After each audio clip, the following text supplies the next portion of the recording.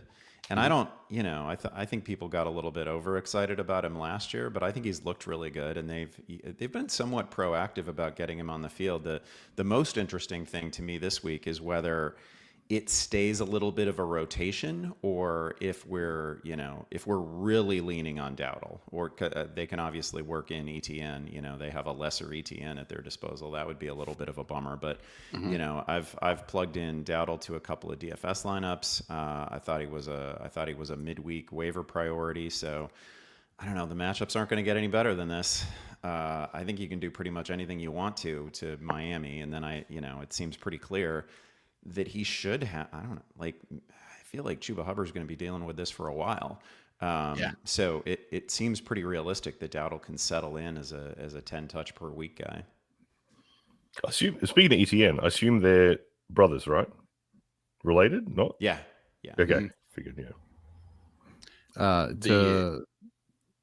To the point of what Andy was talking about in terms of the matchup, Dolphins giving up the third most rushing yards, allowing 5.1 yards per carry. So I mean, you want to talk about a smash play for Dowdle? This is that week, folks. Yeah. And they can't Njoku tackle. Touchdown. Njoku touchdown. Mm-hmm. Hip hip hooray! Scampers in the chat. I love that Cleveland is sort of building it all around the tight ends. I mean, the tight ends are their best weapons. This has been pretty fun. You can't really have hoped for if you're in the unlikely scenario where you had to start Dylan Gabriel in a super flex, which I did in a couple places. This is pretty close to a best case scenario. What was up with the mime situation? I didn't follow it too closely. Sanders, Shedeur. I think Rex Ryan said something, and he was pantomiming or imitating. I could be completely wrong about this. I have no idea. I'm just spitballing what could have been. And Shedeur Sanders was basically making fun of Rex Ryan pantomiming by pantomiming himself. So, okay. So Andy, if you think Cleveland is building an offense around tight ends, that was not that. Wrong one. The New Orleans Saints are going to do their best. Hold my beer. By having Juwan Johnson, Taysom Hill, and Foster Moreau on there. I love Juwan Johnson up until this week. Now, granted, I think he is questionable, but he's active today, so I don't know if that means it's going to be limited. He might be. I don't want to use the word snap count. Jorge hates that, but will Taysom Hill be a thorn in our sides the rest of the year, or is it just Taysom Hill being Taysom Hill? Man, Taysom Hill could be a startable tight end. The way this season has gone, he could absolutely be a startable tight end rest of season, because he doesn't really take away from the tight end group, right? He's an absolute fake tight end. If he's anything, I don't know that whole. We don't have to go into the position eligibility debate, but I don't know that tight end is what he's closest to. I mean, he's probably closest to fullback, running back. Yeah. I don't think he interferes with anybody else, so it doesn't really muck up your Juwan Johnson plans. That's really mostly about health. They don't function in the same way at all. I think it's really impressive that Taysom is already back, and no part of me thinks that they won't actively and aggressively use him. Exactly, which I hate that. I already had concerns with Kamara. All right, you had the answer here. Kamara or Kamara? It's Kamara. That's what I think. I mean, I think it's Kamara. All right. There we go. Nobody really knows. I'm pretty sure I told these guys that I've used interchangeably Kamara and Kamara so that no one can actually have a pure.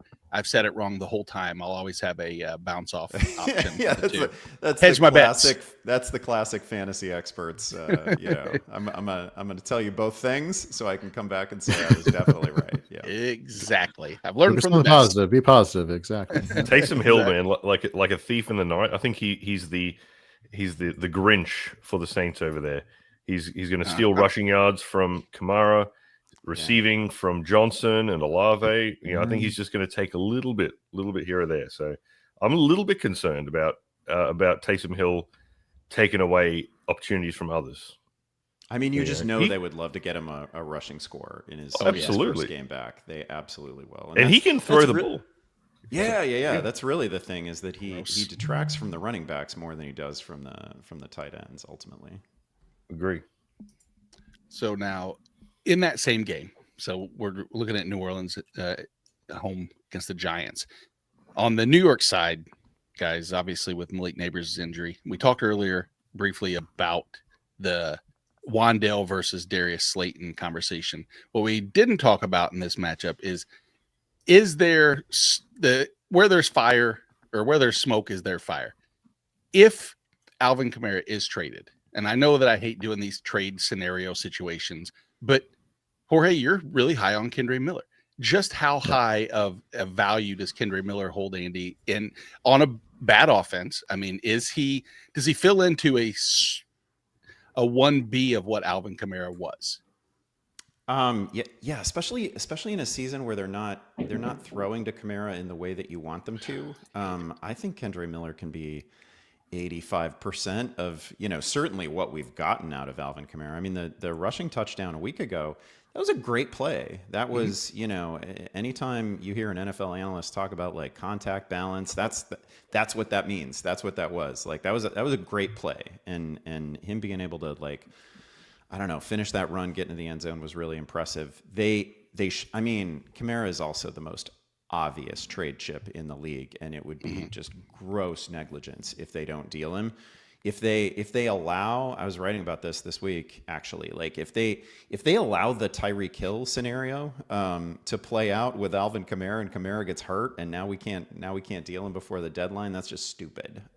That's just, the season's gone. You're starting Spencer Rattler. What are we doing? They got to get to Kendre Miller. They should probably give Kamara. I mean, he's a great player, but they should probably give him like the Brian Robinson treatment, right? And just be like, go sit in the sauna or something and not get hurt, because that would be the disaster for them. So I think Kendre Miller's an obvious stash.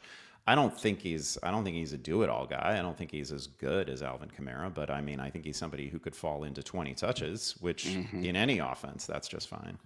Speaking of getting hurt, Jordan Mason is down. Oh, that sucks.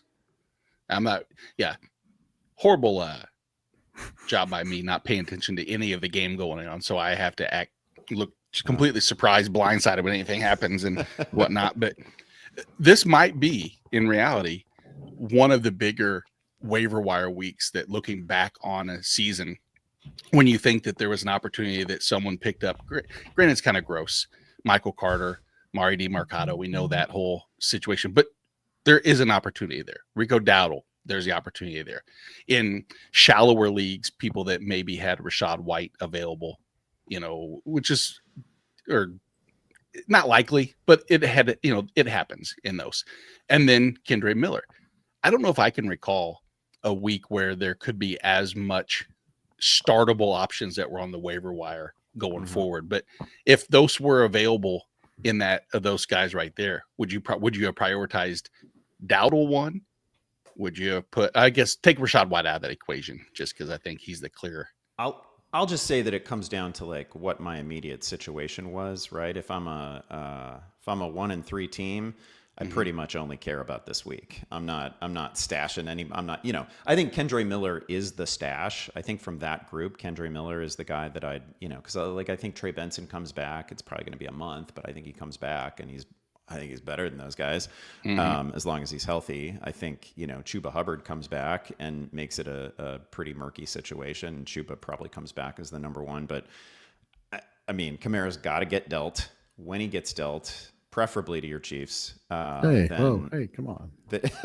Commanders need some help too there, Andy. What's preferably? Yeah. It's Preferably fair. to his Chiefs. Okay.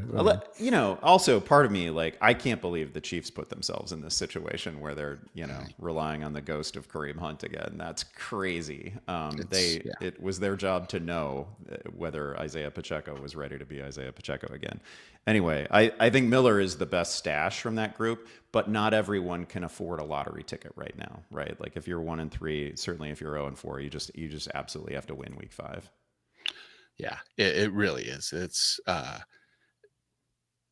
don't want to say it's a foregone conclusion that they move him, but you as a fantasy, from the fantasy manager standpoint, I think many of us still do. We try to look ahead, and it's like, oh, which one's what can I brag the most about at the end of the season versus what can I make sure that I get the win now? And I, that sage wisdom that you pick up over the years of playing. Not being an ageist, but we got some years under our belt of doing this and learning our life lessons as it is. Jorge, I have a question for you. We talked about people being eased back into action. We talked earlier, Tajay Spears. Is that a this week concern for Tony Pollard? Is it a yes this week and going forward, or is it a no, not this week, but going forward, it is a legitimate threat to his standalone value, as limited as it may have seen, despite the workload that he's actually received? So if this was like a situation where, they cleaned house last season, they got a whole new coaching staff, whole new coaching philosophy, whole new, coach who said, okay, well, you know what? Unlike last year with this previous regime where we had 2 running backs, where we just basically gave one of them a majority of the volume, then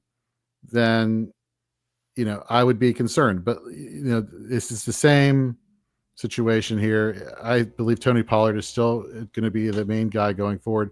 Tajay Spears, this regime saw what they saw what he brought, a season ago, and what has changed, to really, change their mind. I don't think this is a question of, whether Pollard just has been inefficient and then therefore they want to bring Tajay Spears in and see if they can strike some balance.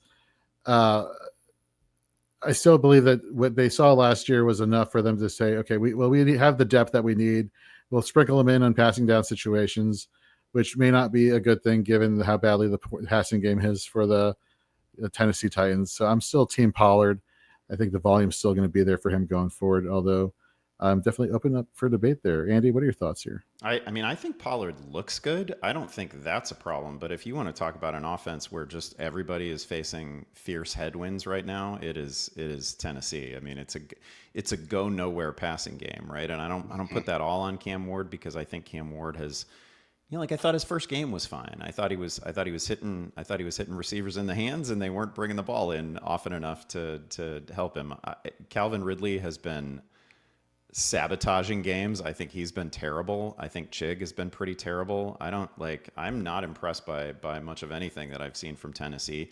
And Ward is having like all the usual rookie problems, right? Just waiting a beat too long. He had that pick 6 where like you can't be a second late throwing to the flat, right? Like he's just had some of the stuff that everybody goes through, and that's fine. But that's not going to go away anytime soon. And it just makes it, we're all these guys, Ridley, Pollard, Spears, Iomanner, all of them, they're fighting for like the one offensive touchdown that Tennessee might score in any given week. And that's just no way to live. So I think Pollard has looked absolutely fine. And I fundamentally agree with you that I don't think he's done anything to lose a whole lot of touches to Tajay Spears, but I don't know. I'm not looking for new ways to invest in the Titans offense, I guess is the way I would put it. No, that is a very fair statement. You're right.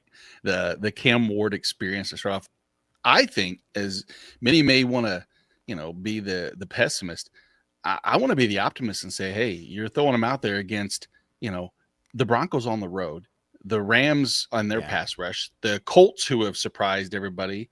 And at Houston, which is actually, not a bad defense to go. I think this might be the week where at Arizona, hopefully he can, having a touchdown pass in 50% of the games is obviously not the ideal scenario, but I would like to see it rolling because I did have enough Tony Pollard in drafts because of the value. Calvin Ridley, maybe I'm wrong, but regardless, let's get the cast cards question, Andy. Justin Herbert behind no offensive line or Jackson Dart. Obviously, I don't have to explain who these people are to you. I think you can answer. I mean, listen, Justin Herbert is not facing I don't think we regard Washington as like a stay away matchup, right? Right. He's got great receivers at his disposal. I mean, this has got to be Justin Herbert. I understand the Jackson Dart enthusiasm, and I understand, you found yourself a dual threat quarterback. That's really fun. But man, let's give it a week where we just wait and see what a Malik neighborless passing offense looks like, right? Because it wasn't great last week, and he still got home for fantasy because he ran the ball 10 times and he found the end zone. Let's just see what a Darius Slayton, Wan'Dale Robinson, Theo Johnson based passing offense looks like. I mean, Justin Herbert should be what's his floor? 19 points, 18 points, something like that. Like you're gonna get a very good week from Justin Herbert, and he's got a little bit of rushing juice too, so you don't have to feel like you're totally out on dual threat guys. These guys are not in the same tier for me, and I'm really excited to see what we get from Jackson Dart, but I wouldn't be this proactive about putting him in lineups. Yeah, I would say the Jackson Dart or I hate to say it, this might be crazy, but a situation where I'm higher on, like I have Herbert considerably higher than even Jaden Daniels. Like I'm more of not a fade Jaden Daniels, but if you gave me that same question, you said Jaden Daniels or Jackson Dart or Justin Herbert and Jackson Dart, I have an easier time saying Justin Herbert than I would saying Jaden Daniels over Jackson Dart, just given everything that's stacking up against Jaden Daniels in that. I know that. Is this a scenario where you're looking at Jaden Daniels this week and thinking, I wish I had better options, or are you just throwing caution to the wind and saying it's still Jaden Daniels?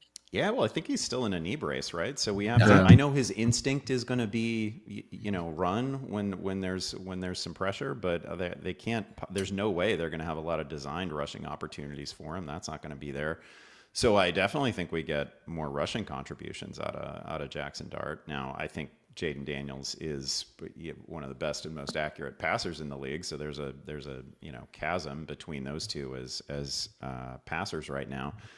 But I hear what you're saying. I mean, he's coming back to an offense that's without Terry McLaurin. They don't even have Brown. They've got, it's a different cast of characters. So that's much closer for me. I'd still start Daniels, but I would understand that one. This is the obligatory 10-second rant for you, Andy, to tell us your line of demarcation, if you will, between DeMarcado and Michael Carter. Nicely done. Thank you. Yeah, there's actually I don't know to what extent I want to believe any reporting from Schefter this morning about how DeMarcado stays in exactly his same situation. I wouldn't be that surprised if DeMarcado saw a couple of series that were all his own. I do think we're going to get a heavy dose of Michael Carter on the early downs. I just think that since we know DeMarcado has the passing work and has that third down role and has kind of that 2-minute offense, we don't exactly know what he's going to have on top of that. Maybe it's nothing. If it's nothing, that's bad. But at least he's got a pretty healthy receiving role. I'm still giving a slight edge to him. I know that might feel wrong based on recent reporting. I just don't want to be the guy who's like, oh, let's guess at the way this game is going to go. And, of course Arizona's going to have a big lead on, this terrible Titans team. And then it's going to be all Michael Carter. Cause I've made that, I've been making that mistake for 20 years in different, that's just like a kind of a rookie mistake to make, right? It may play out that way, but we get ourselves in so much trouble when we try to guess at game flow and then decide which running back is going to be the beneficiary of it. Cause Shoot, Tennessee should have been tied with Houston a week ago at halftime. Like that was a very close game that was just played in the mud like every other Houston game and every other Tennessee game. So I'm still a little bit on the side of DeMarcado there. Not everybody gets the luxury of having both Michael Carter and DeMarcado on the same team and starting both in 2 of their 3 flexes. Yes.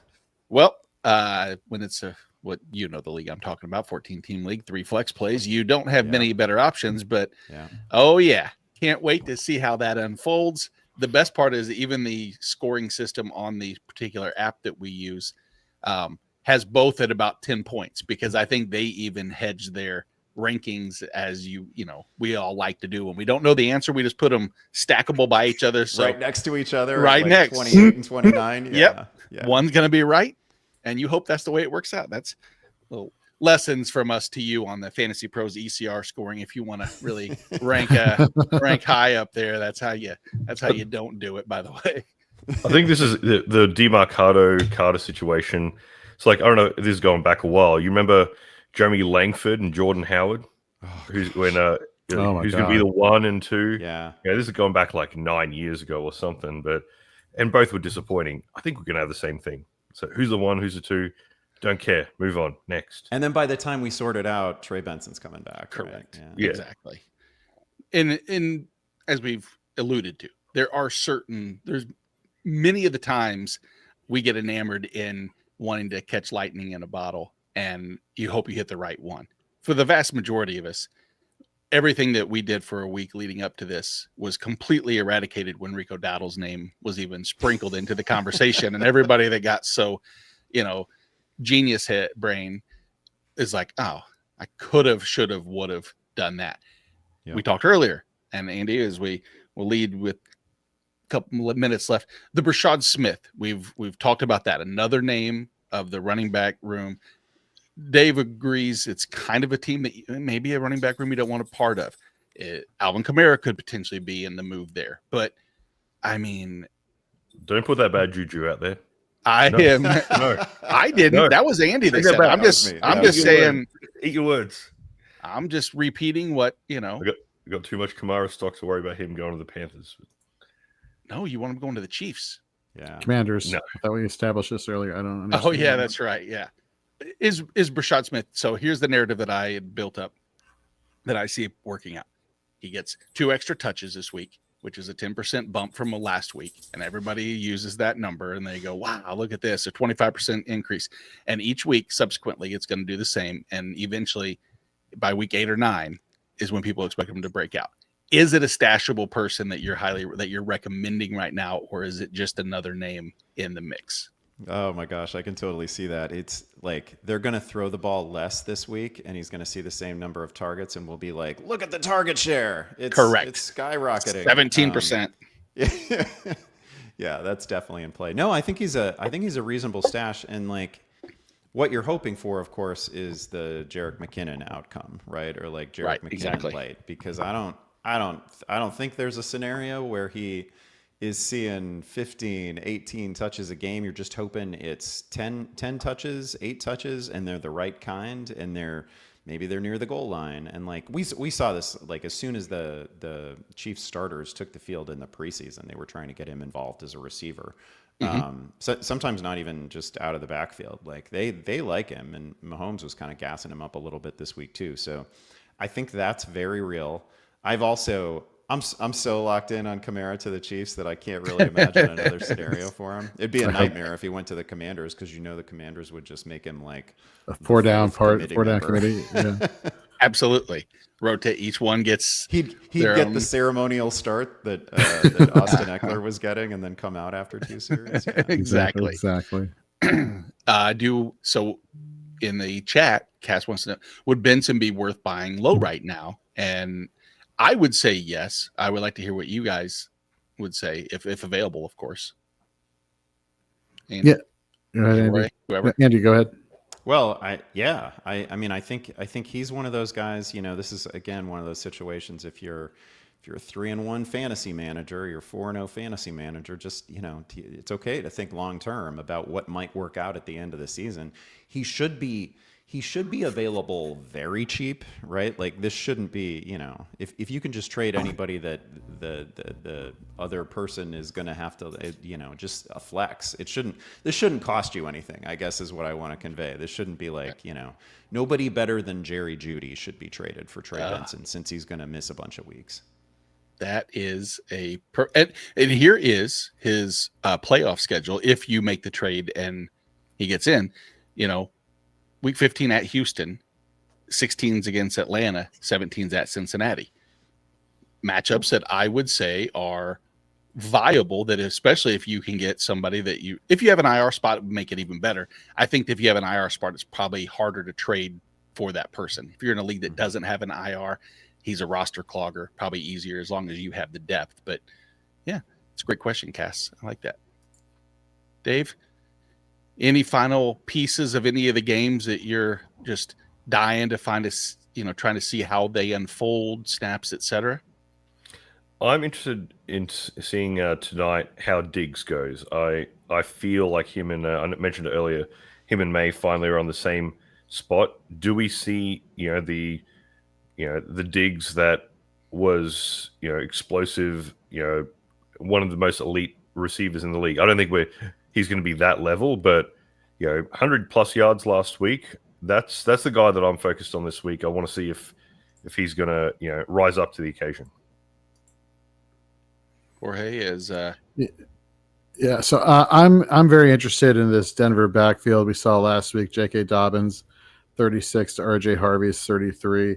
We know this passing offense is going to be facing a very stiff test in the Philadelphia Eagles secondary. So by default, one of these guys, if not both of these guys, are going to be heavily utilized in this offense to kind of take some pressure off of the secondary for the Broncos. So, did we see the R.J. Harvey breakout last week? Is that a premonition of things to come? Are we going to see a dip in J.K. Dobbins' attempts? Definitely things to monitor and pay attention to. Both should not be. Harvey shouldn't be available on waiver wires unless it's a very shallow league. So, if he is in your league, one, congratulations to Adam now, and just let's see how this pans out. Andy, how about you? What sage wisdom or those guys picked good games. Those guys picked fun games. Dallas and the Jets. Got it. Andy. I guess I'm looking at a messier game with Indianapolis and the Raiders. I want to see what it looks like for Ashton Genty when he's not facing the Bears. Yes. That felt to me like, this is the first time all season that Genty was getting a free run at the line of scrimmage, and it looked really good, but that's not going to, that offensive line, that team, it's not always going to be like that. And I want to see if that was real progress or if that was just like a one-off matchup-based situation. Like the Bears are going to be, I talked about Miami earlier against Dowdle. The Bears are going to be one of those teams that we are picking on all year too. Yeah, it's ironic that it actually worked out exactly like was forecast, if you will, is that the Bears don't hit anybody at the line of scrimmage, and Genty doesn't ever get past the line of scrimmage before getting hit. And it was that perfect storm. But that matchup will be a very tricky one. And I guess finally, if there's one, and probably as part of my love for the player, and I hope it works out, is I would love to see if Jameson Williams can actually see passes less than 45 yards downfield and actually get him incorporated into a 13 A dot, something more, I don't know, something more desirable to actually have a safe fantasy for. Because if not, I don't want to say he's not droppable just because the upside, but I have a hard time starting him going forward if I don't see some changes in that. Because the unrealized air yards are great, and that's an easy stat to look at to build hope. But hope in one hand, blank in the other, and unfortunately, I'm left with some of the concerns I have. You'd love to see them use, what the Chargers have done with Quentin Johnston this year. Not racing him 40 yards downfield all the time, where okay, he's not going to catch all those, and they're giving him so many layup opportunities, and it's working like crazy. You'd love to see that with Williams. Yeah, and so those are what we are checking out. What should people be checking out with you, Andy, this week? Oh, please just come on over to the Deep Shot. The ranks are live right now. People can browse those. Dalton's got a bunch of fresh content out there. I do as well. Please, check it out. Jorge? Also, after you finish the Deep Shot, head over to fantasyandframes.com. We got our rankings there as well. We got Waiver Wire Watch Party show. Say that 3 times fast tomorrow night at 8 p.m. Eastern with Stacey Perez and company. And then, of course, we got all our waiver articles coming out early Tuesday morning. Plays and fades, IDP plays and fades. Whether it's IDP or offense, we got you covered there. And, of course, our weekly podcast schedule with Fantasy and Frames Wednesdays and Thursdays. And then we're right back here for the pregame show for Week 6 next Sunday. And Dave, of course, everybody can find you here with us Sunday mornings. Congratulations, by the way. Waking up at 6 o'clock to join us is just today was 7. I forgot. Sorry, guys. Well, we don't here, though. Well, still, you were here more exactly. That is a dedication. And any final parting words from you, buddy? No, just looking forward to today's game. It's going to be interesting outcomes. So be fun. Exactly. Well, again, we're week 5. It'll be over, and it'll be week 8 before you know it. Andy, I do want to say my condolences. Even my parents, I told them they are upset about the Indiana Fever not making it to the WNBA finals. My family has become WNBA like aficionados now. They watched all the games. I know. I don't know what's wrong with them. Something's up. But my grandma, 95, is still against it. She called and she asked my mom what she was doing, and she said, "Oh, watching basketball." She said, "Who's playing?" She goes, "Indiana Fever." She goes, "Huh?" She goes, "It's women's basketball." She goes, "That's not real basketball," and hung up on her. Oh my God. That's my grandma. She's 95, 96. She can do whatever she wants. Listen, the Iowa women had a great recruiting week. We pulled a 5-star out of California. It's looking awfully good for your Hawkeyes. Very nice. She has changed the game, don't you reckon? I mean, it's WNBA's never been a thing. I know Angel Reese is there, but like Caitlin Clark has really put WNBA on the map. Kudos to her. And that's them making it that far without her and without. I mean, I think they had 3 starters that were out for the season, right? Andy, is that? Yeah, I will also say that, like, if you're just somebody who is kind of a casual basketball fan, maybe you don't love that the NBA right now is just every team trying to get 50 or 60 3-pointers up. The WNBA gives you like real diversity of shots. It's fun. It's like you get post play, you get mid range, you get threes, you get I don't know. It's a more varied game than you'll get from the NBA right now. I think it's great. I think it's high quality. Yeah, I'm very disappointed in some of the. I don't want to know if it was a exact quote that they said about with just the hate that goes out from the commissioner of the league or from the mayor of a city, whatever the words. And I don't want to spew misinformation, but it seems there's more negative internally within the WNBA than there is externally, which is odd to say because it's the biggest time that we can Well, this is every sport when they go through collective bargaining process, out loud and in public, it gets ugly and it detracts from what is actually happening on court or on a field. And I don't know. Those are always bad moments for every sport. Exactly. That's who it was. Is the commissioner when it was read that Caitlin Clark doesn't make a difference in selling out every stadium and everything else. But it's like, we're going to agree to disagree for sake of although I totally disagree with the commissioner, but that's just my take there. No, that's everybody's takes. Okay, just making sure. Didn't want to speak for everybody. That's stupid. Okay. We just got to get grandma on board. Let's just exactly. One grandma at a time, and then we'll be on our way. Exactly. On our way. So I get for Andy, Jorge, Dave. Good luck, everybody.